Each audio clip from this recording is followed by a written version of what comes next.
Vegan influencer Xana dies of starvation and exhaustion in Malaysia after switching to an extreme tropical fruit diet. Vegan. Here we go, dude. Veganism and feminism. Two ideologies that exist only in the decadent West because they could be espoused with zero repercussions. You know, you could afford to have these problems. Okay. A vegan, raw food influencer who lived on an extreme diet of exotic fruit has reportedly died from starvation. Incredible. Who would have seen that coming?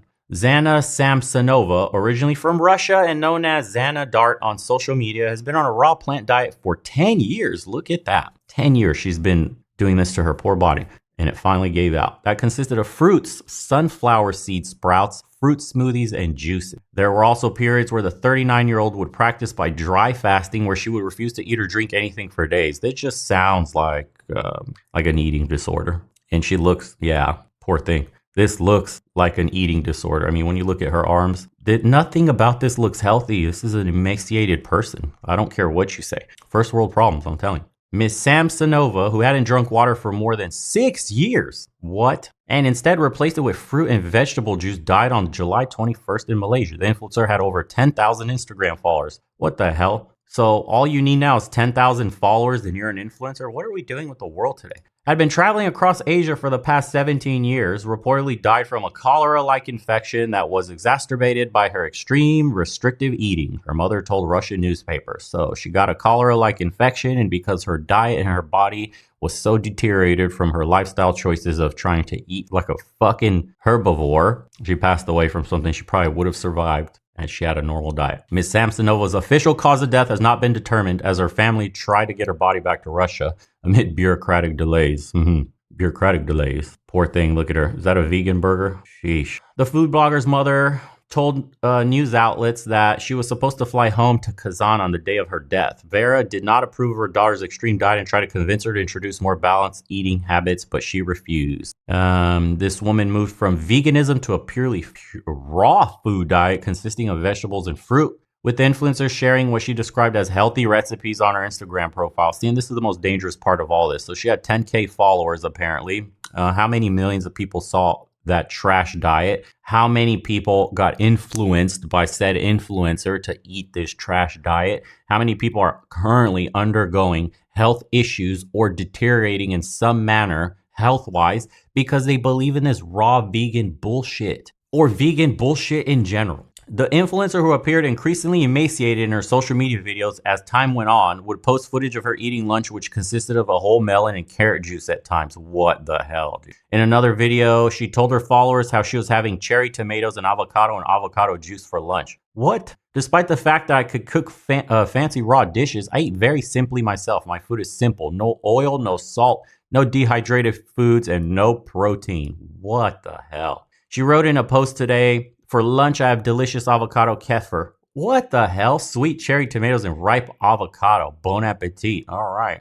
Her friends and family warned her against her extreme diet, but she refused to listen, and it proved fatal after she reportedly died of an infection.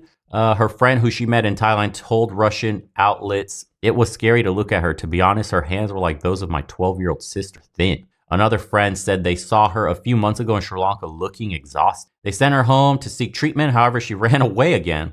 When I saw her in Phuket, I was horrified. Jeez, dude. Yeah, this is just somebody with a extreme eating disorder masquerading as veganism. Regardless, vegans have problems. They have to take supplements, B12 vitamins, iron, stuff like that. They have to find a bunch of these in, synthetic form, or you can't really survive long on this diet without health implications starting to rear their ugly heads. You need complete nutrients from meat. There's no way around this shit. Why would you want to be on a diet that you have to supplement? Think about that for a second. Why would you want to be on a diet that requires you to take pills to plug holes in the nutrients from the food you're eating? We haven't even begun to discuss absorption. You think your body, your stomach, is strong enough and has a high enough rate of absorption for the little bowl of salad you're eating to extract all the nutrients from plant fibers? You don't think they just mostly pass through your body? I mean, that's wild, man. Like ruminating animals have a whole nother chamber in their stomach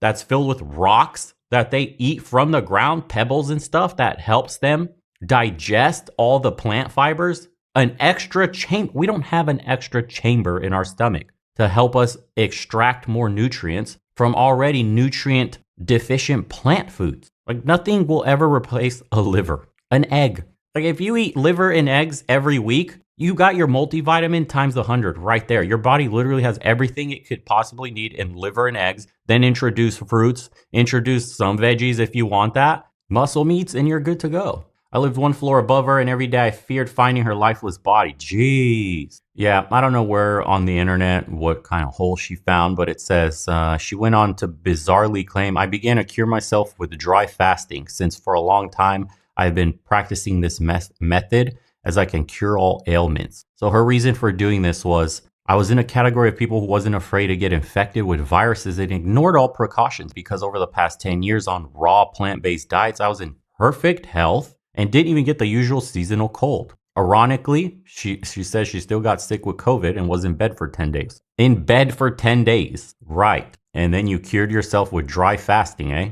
Yeah, this is sad because this is another person whose brain got washed somewhere on the internet where she fell into this whole vegan diet craze, raw vegan, healthy this, blah, blah. You see all those posts of people cooking some raw vegan dishes that look all colorful and amazing. You make this part of your identity and then you get caught up in this ideology and all of a sudden you have health effects that are negative that spawn from it. But this is now your identity. You can't accept that this is from the raw vegan diet. This has to be something else. You're doing something wrong. Maybe you need to switch out some foods or supplement with whatever and blah, and your body keeps telling you this is not how we're supposed to live, and you don't listen, and you end up like this. Another fad from a first world country that has claimed a life. She's not the first. She won't be the last.